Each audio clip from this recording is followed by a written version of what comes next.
Hello, this is Jennifer White from Jennifer White Designs. Today we're going to work on making a knitted ruffle scarf like this.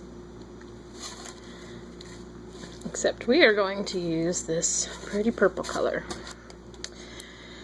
The size of your needle is not that important. You just need to get a needle that will fit into these holes in the yarn. So I will be using a size 10, but anything beside, between a 6 and a 10 would probably be good. So you want to open the yarn up like this, and through the top row, see this bottom row with the decoration, you want to leave that at the bottom. And so you want to just pick one. You want to leave a little bit of a tail. It doesn't have to be huge. And I've already got one stitch on there. And you want to go from back to front, put another one on. From back to front until you get between 5 and 8. I usually put 6 on there. Okay, so I've got what, 5? 1, 2, 3, 4. Yep. So I will do one more. Okay. Now here's where the knitting comes in. You want to pick up your other needle and you want to turn it the same way every time. So turn the work.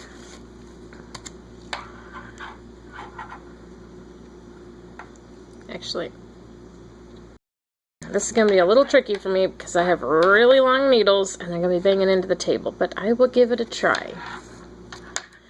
So you want to knit into the first stitch like normal, but then you want to get your next loop and go back to front into it and then pull it through. So the next one, and get your next loop, and it's okay if it feels a little bit, if the next loop feels a little too close, it's okay to skip one. The next one in, back to front, and pull it through.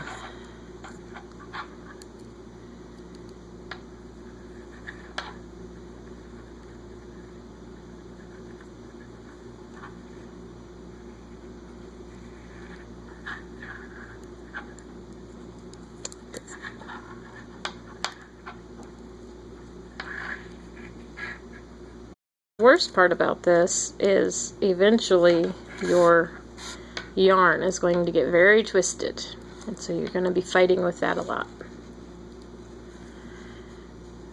And so I need to get the next loop.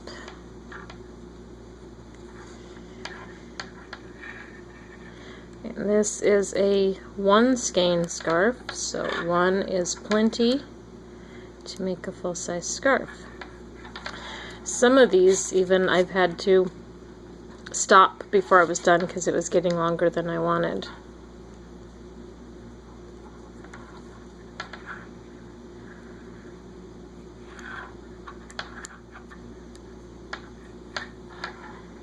And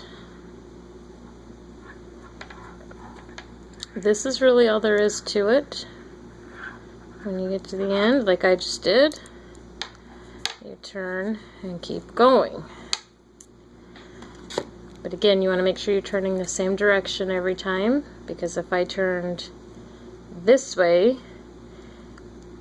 it wouldn't wrap around. It would sort of fold, if that makes sense. Actually, no, that is the way I want to go. If I turned this way, you can see that it would just fold right there. It wouldn't wrap all the way around. So if I turn it this way, and that's what you need to do, is just look and see which direction it's going and make sure you turn it so that it will wrap around itself instead of folding. So I will do one more row to show you, and then I will show you how to cast off. So get it over here. camera's going out of focus here.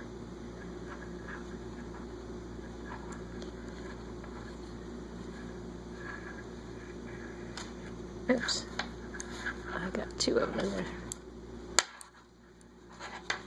It's hard to do with a camera right in front of you. There we go.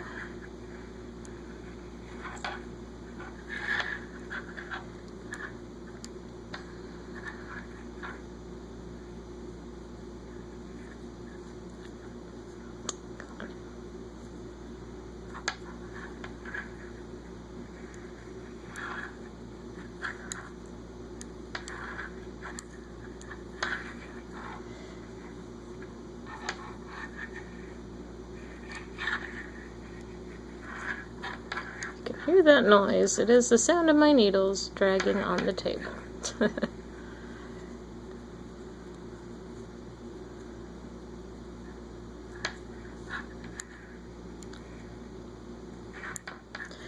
I have found these scarves in a lot of areas are starting to go out of style. In my area that seems to be true, mostly because everybody who wants one has one by now. But I still like to make them. And who knows, maybe they'll come back at some point. Okay, so I will leave it at there, and when we come back, I will show you how to cast off.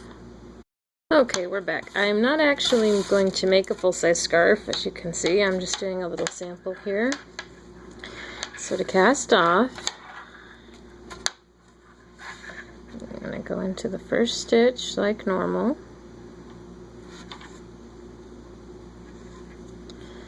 The first stitch will be exactly like the others, and so will your second one. If you've ever cast it off with knitting, this is pretty much the same thing. So once you get your first two stitches done, you want to take your hook and put it through the first stitch like that, through the front of it, and then sort of play leapfrog and get it over the top of the second one, and then pull that stitch off. So you've just dropped one stitch, you've just cast it off. And go to the next one.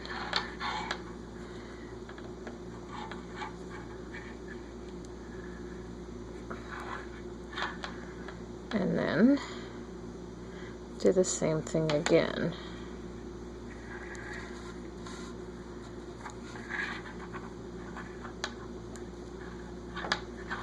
Until you only have one stitch left, and then I'll show you what to do with that.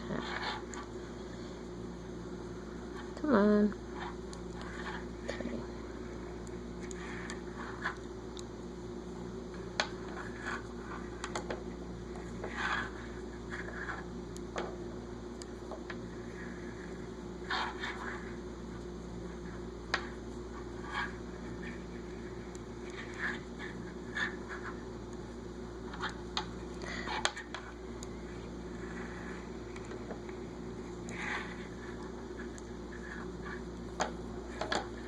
Okay. This is my last one.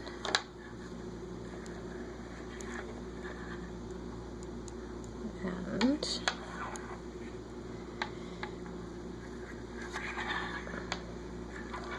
pull it through. What you want to do is pull that loop up and take the hook out. Hold it on your finger. Just put it on your finger if you have to. And then grab your scissors. Cut a tail. I'm going to go ahead and do that just to show you, even though I'm kind of wasting some, but that's okay. And you take that tail and you want to put it through the loop. Like that. Pull it tight. And then what I do is I tie a knot right on the top of it to kind of lock it in.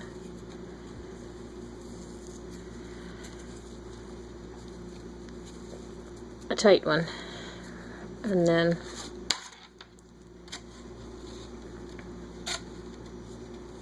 and then cut it. Leave a little bit of room because the ruffles will hide it. And then you have, if you go to the beginning where you started, this is the tail that you left.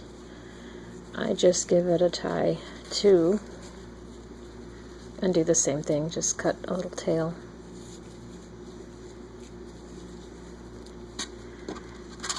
Like here, and I didn't mention where to get this yarn or what kind it is. This exact kind, I'm not sure. I got it in a big bag from Joann Fabrics, but there is the Red Heart Sashay, and there's other brands too. You could probably just Google ruffle yarn and a bunch would come up. But anyway, when they're done, I'll show you again. It looks like this. That is the end of our little tutorial. I hope you enjoyed it and found it useful. Have a good day.